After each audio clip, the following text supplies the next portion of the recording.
বউ পাইয়া সুন্দর স্ত্রী পেয়ে মায়ের কথা ভুলে যেও না। অনেক সাহেব আছে মায়ের কথা ভুলে যায়, স্ত্রীর কথা অনুযায়ী মায়ের উপরে অত্যাচার করে, এরকমও বহুত আছে। আল্লাহ পাক বলছেন শোনো, وَقَضَى رَبُّكَ أَلَّا تَعْبُدُوا إِلَّا إِيَّاهُ وَبِالْوَالِدَيْنِ إِحْسَانًا। তোমার প্রভুর পক্ষ থেকে ফয়সালা হয়েছে, চূড়ান্ত সিদ্ধান্ত হয়ে গিয়েছে, আমি আল্লাহর ইবাদতের পর তোমার মা বাপের ইহসান করবে, খেদমত করবে, তাদের জন্য উপকার করবে, তাদেরকে ভালোবাসবে। আল্লাহ রাব্বুল আলামিন বলেন মা বাবার সঙ্গে কেমনে কথা বলবে, তাদের সাথে কিভাবে আচরণ করবে, আল্লাহ তাও শিখিয়ে দিয়েছেন। আল্লাহ পাক বলেন ওয়ালা তাকুল লাহুমা وَقُلْ لَهُمَا قَوْلًا كَرِيمًا। মা বাবার সাথে সম্মানজনক কথা বলো। وَقُلْ لَهُمَا قَوْلًا كَرِيمًا, সম্মানজনক কথা বলো, মাথায় ঝাঁকি দিয়ে রাগ করে চোখ মোটা করে কথা বলো না। তুমি সন্তান, তোমার জন্য সবচাইতে বড় পীর তোমার আব্বা তোমার আম্মা, ঠিক কিনা কন? ছেলের জন্য, মেয়ের জন্য, সন্তানের জন্য সবচাইতে বড় পীর কে? বাপ মা। এটা ভালো করে মনে রাখতে হবে। আপনার মাওলানা সাহেবদের দোয়া, পীর সাহেবদের দোয়া কবুল হতেও পারে, নাও হতে পারে, 50-50 সম্ভাবনাও আছে, আবার সম্ভাবনা নাই। কিন্তু মা বাবার দোয়া কবুল হবে 100% সিউরিটি রয়েছে। রাসূলুল্লাহ বলেছেন 3 জনের দোয়া কবুল হবে, মুস্তাজাবুদ দাওয়াত। কয়জনের দোয়া কবুল হবে? আল্লাহ রাব্বুল আলামিনের হাবিব বলেন 3 জনের দোয়া কবুল হবে আল্লাহর দরবারে। তার মধ্যে একজন হলেন মাজলুম ব্যক্তি, যে ব্যক্তি অত্যাচারিত, যে ব্যক্তি মুসাফির, প্রবাসী, তার দোয়া কবুল হবে। আর মা বাপ যদি সন্তানের জন্য দোয়া করে, ওই দোয়া আল্লাহ রাব্বুল আলামিনের দরবারে মঞ্জুর হয়ে যায়। আল্লাহ রাব্বুল আলামিন মা বাপ সম্পর্কে বলেন, মা বাবের জন্য আমার কাছে দোয়া করবি বান্দারা, আমার কাছে দোয়া করবি। দোয়াটা আল্লাহ পাক শিখাচ্ছেন, রব্বিরহামহুমা কামা রব্বায়ানি সাগীরা। পড়েন সবাই, রব্বিরহামহুমা কামা রব্বায়ানি সাগীরা। একটু জিকির করেন, লা ইলাহা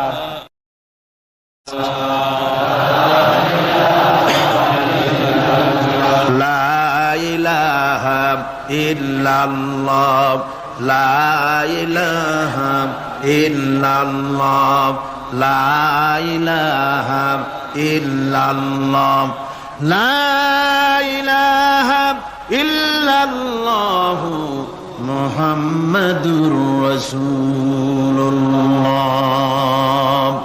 আমার ভাইরা, আল্লাহ পাক শিখাচ্ছেন, বান্দা তোর মা বাপের জন্য আমার কাছে দোয়া কর। আয় আল্লাহ, আয় রব, আয় আমার প্রভু, আমার মা বাপ যেমন ছোটবেলায় আমাকে স্নেহের কোলে লালন পালন করেছে, আয় আমার আল্লাহ তুমি আমার মা বাপকে তোমার রহমতের কোলে লালন পালন করো।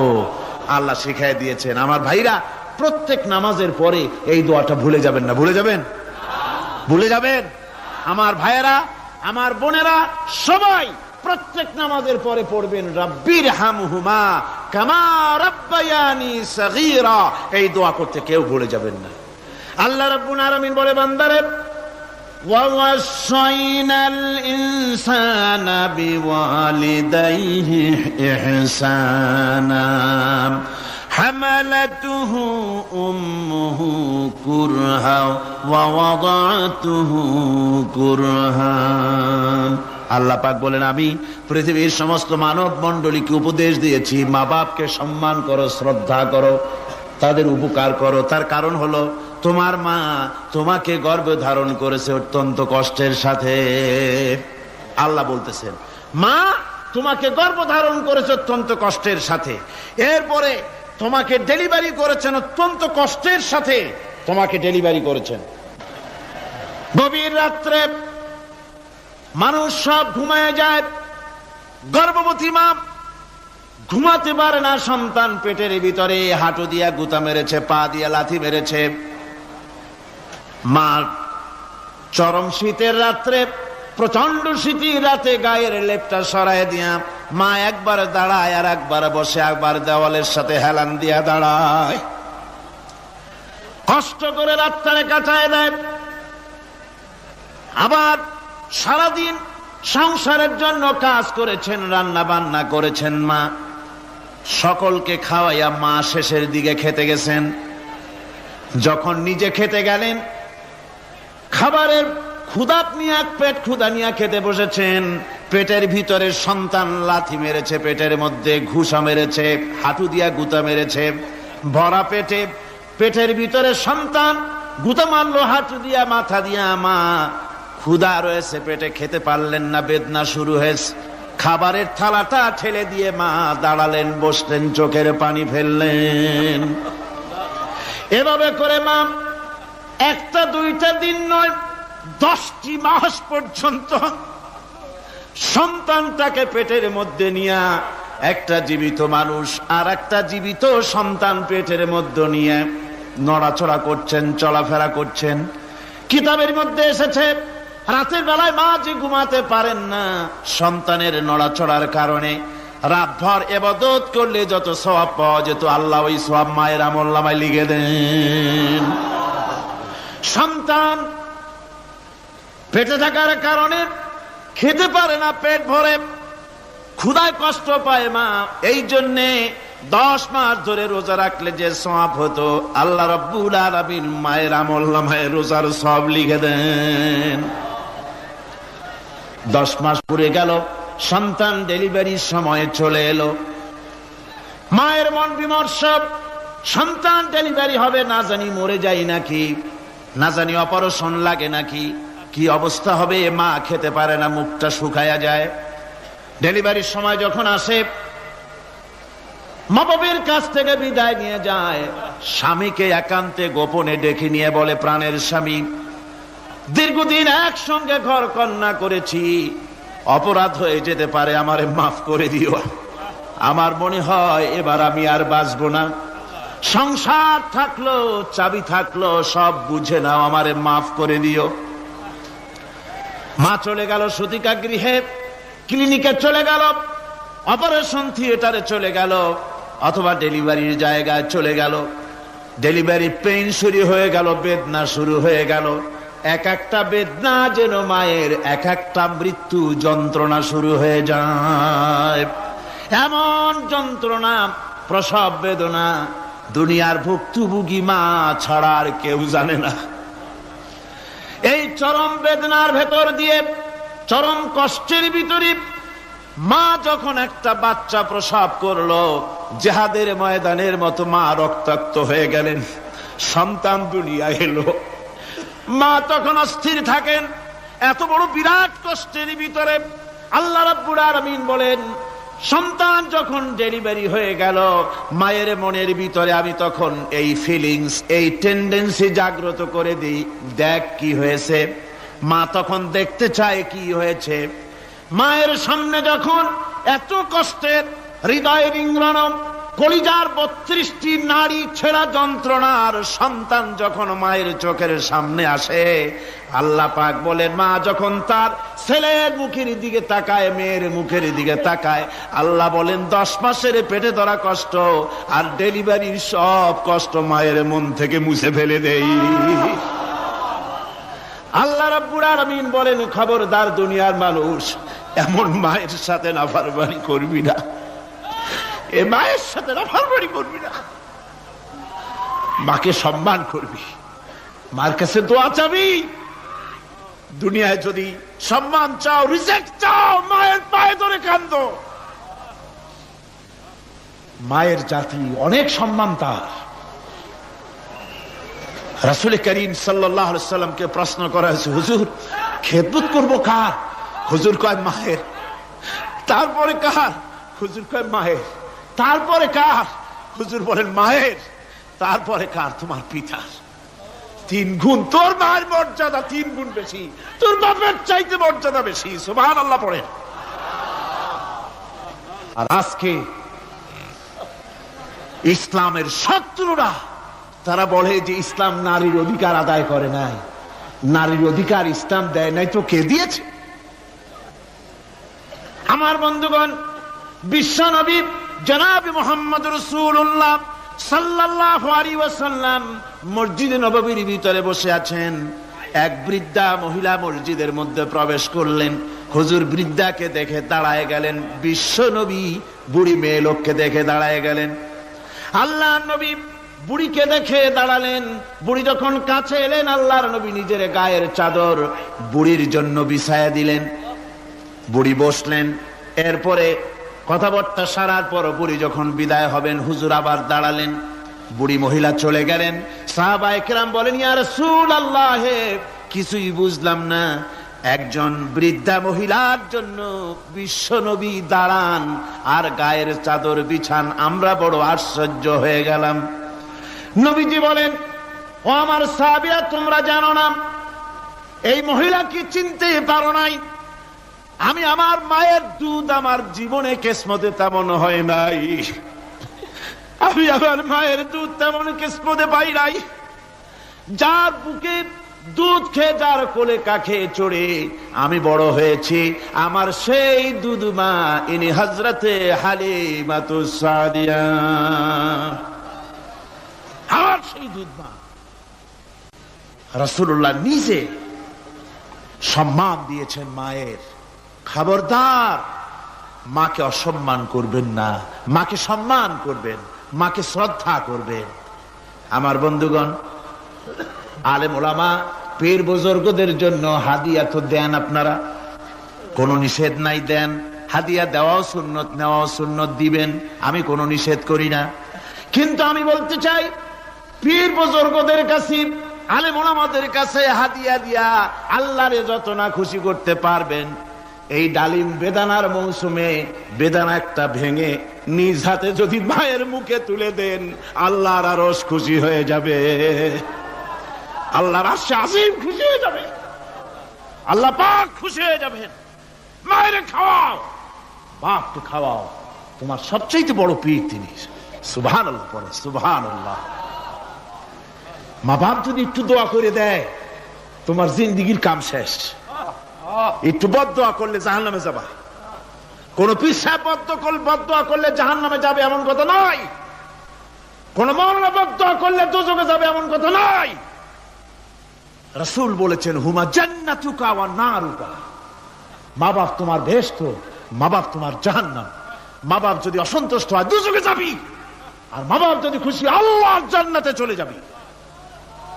সুবহানাল্লাহ, সুবহানাল্লাহ, সুবহানাল্লাহ। মায়ের পায়ের তলে তোর বেহেশত। আমরা পুরুষ, আমাদের গত বছর বলেছি, আমরা পুরুষ, আমাদের পায়ের তলে জুতা। আমাদের পায়ের তলে কি? শুধু জুতা। আর আমার মা, আমার মায়ের জাতি যারা এই প্যান্ডেলে বসে আছেন, আমার মায়েরা বোনেরা, মায়ের জাতি যারা পৃথিবীতে, মায়ের জাতির পায়ের তলে আল্লাহর বেহেশত। সুবহানাল্লাহ। নারীর মর্যাদা ইসলাম দেয় নাই, কে দিয়েছে? আল্লাহ দিয়েছেন, আল্লাহর রাসূল দিয়েছেন। আমার বন্ধুগণ, হযরত বাইজিদ বুস্তামি, ছোট্ট বাচ্চা ছেলে, গভীর রাত্রে মা অসুস্থ, পানির পিপাসায় জেগে উঠেছেন। বাবারে, পিপাসায় শেষ হয়ে গেলাম, পানি দাও। ছেলে ঘরের ভিতরে পানি না পেয়ে বাইরে দৌড়াদৌড়ি করলেন। অনেক দূর থেকে পানি নিয়ে এসে দেখেন মা ঘুমায় গেছেন। পানি নিয়ে দাঁড়ানো, পৌষ মাস, মাঘ মাসের শীতের রাত, ফজরের সময় মায়ের ঘুম ভেঙে গেল। তাকিয়ে দেখেন বাইজিদ দাঁড়ানো, হাতে পানি থরথর করে কাঁপছে। জিজ্ঞাসা করে, বাইজিদ তুমি দাঁড়ানো কেন?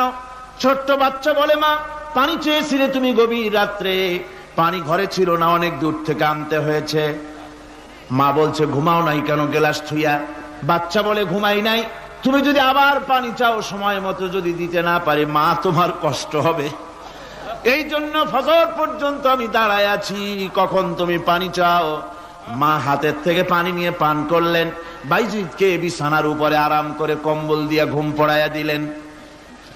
হযরত বাইজিদের মা উযু করে ফজরের নামাজ পড়ে সিজদায় চলে গেলেন, চিৎকার মেরে কেঁদে বলেন, আমার রব, আমার আল্লাহ, আমি আমার বাইজিদের মা, আমি মা হয়ে বাইজিদের জন্য দোয়া করি, বাইজিদ আমার জন্য আজকে যা করেছে, আমি মা, আমার কলিজা ঠান্ডা হয়ে গেছে। আয় আল্লাহ, আমি বাইজিদের জন্য দোয়া করি, তুমি তাকে সুলতানুল আরিফিন বানাইয়া দিও। মঞ্জুর হয়ে গেল আল্লাহ পাকের কাছে দোয়া। আমার ভাইরা, আল্লাহ পাক বলছেন, খবরদার, আমার ইবাদতের পরে মা বাপ, আল্লাহর ইবাদতের পরে কারা? মা বাপ। মা বাপকে সম্মান করো, শ্রদ্ধা করো, মোহাব্বত করো, কিসমত খুলে যাবে, কিসমত খুলে যাবে। মা বাপকে সম্মান করো। হযরত আবু হুরায়রা রাদিয়াল্লাহু তাআলা আনহু রাসূলের সামনে এসে কাঁদতেছেন। হুজুর বলছেন, আবু হুরায়রা কাঁদো কেন? কাঁদো কেন? রাতের বেলা কাঁদো কেন? হযরত আবু হুরায়রা বলছেন, হুজুর, আমাকে মা মেরেছেন। হুজুর বলছেন, মা মারলো কেন? কোন অপরাধ করেছো? কোন গোস্তাখি করেছো? আবু হুরায়রা বলছেন, না হুজুর, কোন গোস্তাখি করি নাই। তবে মারলো কেন? হযরত আবু হুরায়রা বলছেন, হুজুর, আমি আপনার দরবার থেকে ফিরতে রাত হয়ে গিয়েছিল। মা জিজ্ঞেস করলেন, আবু হুরায়রা, এত রাত্রে কোথায় ছিলি? বললাম, আমি ছিলাম যে কদম চুমতে পারলে দুনিয়া ধন্য হয়, সেই দরবারে নববীর কদম মুবারক থেকে আসতে আমার দেরি হয়েছে।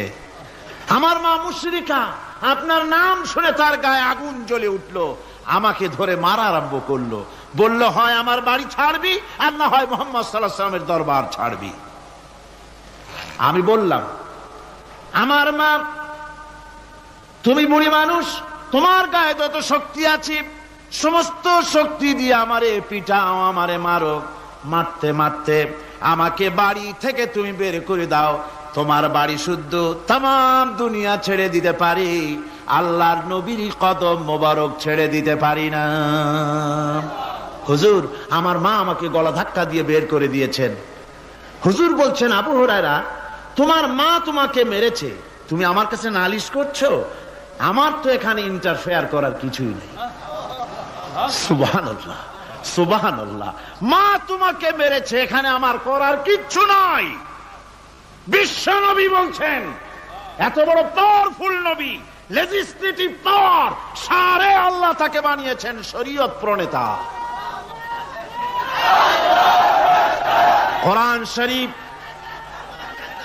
কোরআন শরীফে শুধু হালাল ও হারামের, হালাল এবং হারামের, বৈধ এবং অবৈধের সীমারেখা শুধু কোরআনই ঠিক করেনি, রাসূলের জন্য আল্লাহ ছেড়ে দিয়েছেন। আল্লাহ রাসূলও হারাম, হালাল এবং হারামের বৈধতা অবৈধতার সীমারেখা নির্ধারণ করেছেন। এত বড় ক্ষমতা তার, এত বড় পাওয়ারফুল বিশ্বনবী, তিনি বলছেন, মা মেরেছে, আমার করার কিছু নাই। চিন্তা করেন কত বড় কথা, এ কথার লোড কত। হযরত আবু হুরায়রা বলেন, ইয়া রাসূলুল্লাহ, মা মাকে মেরেছেন, আমি আল্লাহর নবীর কাছে মায়ের বিরুদ্ধে নালিশ করতে আসি নাই। বললেন, কেন এসেছো? হযরত আবু হুরায়রা বলেন, হুজুর, এসেছি একটা কারণে। আমি জানি আল্লাহ নবী যদি আল্লাহর দরবারে হাত উঠায়া কোনো জিনিস বলে, আল্লাহ রাব্বুল আলামিন সঙ্গে সঙ্গে মঞ্জুর করে নেন। হুজুর, আমি এসেছি, মেহেরবানি করে দোয়া করুন আমার মাকে যেন আল্লাহ হেদায়েত নসিব করে দেন। আল্লাহ নবী হাত উঁচু করে বললেন, আল্লাহুম্মা হিদি উম্মা আবি হুরায়রা, আয় আল্লাহ, আমি দোয়া করি আবু হুরায়রার মাকে তুমি হেদায়েত নসিব করে দাও। রাসূলুল্লাহ দোয়া করছেন আর আবু হুরায়রা সমানে দৌড়াচ্ছেন। তিনি দৌড়াচ্ছেন, পেছন থেকে কয়েকজনে আবু হুরায়রার জামা টেনে ধরেছে, দৌড়। তাদের জানা আবু হুরায়রা খুব ভদ্রলোক মানুষ, কোন ঝড় ঝামেলার মধ্যে থাকে না, রাগ শাক করে না, চিৎকার মারে না, দৌড় মারে না, এত ভদ্র শরীর, দৌড়ে কেন? না জানি কোন বিপদ বুঝি ঘটে গেছে। পিছন থেকে জামা টেনে ধরে বলে, দৌড়াও কেন? হযরত আবু হুরায়রা জামা সাহাবীর হাত থেকে ছিনায় নিয়ে বলেন, জামা ছেড়ে দাও, আমাকে দৌড়াতে দাও। আমি দৌড়াইয়া বাড়ি যে দেখতে চাই, আমি দৌড়াইয়া আগে আমার বাড়ি পৌঁছতে পারলাম না, আমি যাওয়ার আগে আমার আল্লাহর নবীর দোয়া আমার বাড়ি পৌঁছে গেছে। আমি এইটা দেখতে চাই। হযরত আবু হুরায়রা বাড়িতে গিয়ে দরজা নক করলেন, ভেতর থেকে আওয়াজ এলো, কে? হযরত আবু হুরায়রা বলেন, মা, আমি তোমার আবু হুরায়রা ফিরে এসেছি। মা বলছেন, বাবা অপেক্ষা করো, দরজা খুলতেছি। হযরত আবু হুরায়রা বলেন, মায়ের গলার আওয়াজের ভিতরে শিরকিয়াতের কর্কশতা পেলাম না, মায়ের গলার আওয়াজের ভিতরে তাওহীদের গন্ধ পেলাম। আমার মনে হলো নবীজির নিক্ষিপ্ত তীর তার নিশানায় পৌঁছে গেছে। কিছুক্ষণ পর মা আমার বেরিয়ে এলেন, মাথা থেকে চুলের থেকে বুড়ি মানুষ, সাদা চুলের ভিতর থেকে পানি পড়তেছে। মা বলল, বাবারে, তোমারে মারার পর আমি বড় অনুতপ্ত হয়েছি, অনুশোচনা করেছি, আমি গোসল করেছি, মনে মনে ভাবলাম আমার ছেলে তো কোনো খারাপ জায়গায় যায় নাই, কেন তারে মারলাম? আমি বড় লজ্জায় পড়েছি তোমারে মেরে। ও আমার আবু হুরায়রা, আমি গোসল করেছি, পবিত্র হয়ে গেছি, জলদি করে আমাকে নিয়ে চলো বিশ্ব নবী জনাবে মুহাম্মদুর রাসূলুল্লাহর দরবারে। হযরত আবু হুরায়রার মা ঘোষণা করলেন, আশহাদু আল্লা ইলাহা ইল্লাল্লাহু ওয়াহদাহু লা শারীকা লাহু ওয়া আশহাদু আন্না মুহাম্মাদান আবদুহু ওয়া রাসূলুহু। আমার ভাইরা, মা বাপ সবচেয়ে সম্মানের জিনিস। আল্লাহর ইবাদতের পরই মা বাপের খেদমত করতে হবে। আল্লাহ পাক বলছেন, বান্দারে দেখ, মায়ের পেট থেকে আনলাম, মায়ের বুকের মধ্যে মহব্বত পয়দা করলাম, এত মহব্বত দিলাম তোর উপরে। যে কোনো বিদেশে যান, যেখানে যান, বাড়িতে ফিরলে পরে সকলে, ছেলে মেয়ে ভাই বোন সবাই দেখবে সুটকেসে আমার জন্য আনছে কি। সবাই চিন্তা করবে আমার জন্য কি এনেছে। একমাত্র মা সন্তানের মুখের দিকে তাকাবে, কখন খাইছে সে। সুবহানাল্লাহ, সুবহানাল্লাহ, আমার বাসার মুখখানা শুকনা, তুই বুঝি আজকে কিছু খাইস নাই। বিদেশে যেসব সন্তান থাকে, মা কাটা কবুতরের মতো ছটফট করে। আমার ছোটবেলার কথা আমি দেখেছি। সরসিলা মাদ্রাসায় পড়তাম, আব্বা টাকা দিতেন মাদ্রাসায় যাওয়ার সময়, আবার মা আবার মুরগির ডিম বিক্রি করা, বিভিন্ন জিনিস বিক্রি করা বা বাজার করার পয়সা, উদ্বৃত্ত কিছু পয়সা আব্বার অজান্তে আমার হাতের মুঠার মধ্যে দিয়ে দিতেন। যখন মাদ্রাসার দিকে রওনা হয়েছি, পর্দার আড়াল থেকে দরজা থেকে দেখতাম, যতক্ষণ তাকায় দেখতেছি চোখ থেকে পানি দর দর করে পড়তেছে। সুবহানাল্লাহ, মা কি জিনিস! আল্লাহ আল্লাহ আল্লাহ। বিদেশে যদি কারো সন্তান মারা যায়, সবার জানার আগে কবি বলতেছেন, বিদেশে বিরাজ্যে যার পুত্র মারা যায়, পশু পক্ষী না জানিতে আগে জানে মায়। মায়ের কলিজার তারে টান লেগে যায়, মা বুঝতে পারে আমার সন্তানটা নাই। আহারে মা! আমার বন্ধুগণ, মা যার বেঁচে আছে বেয়াদবি করেছেন, পাও ধরে মাপ নিয়ে নেবেন, পাও ধরে মাপ নিয়ে নেবেন। মা তো পাও ধরে দেখবেন মাফ করে দিবে। সুবহানাল্লাহ, সুবহানাল্লাহ, কত দরদ তার বুকের মধ্যে।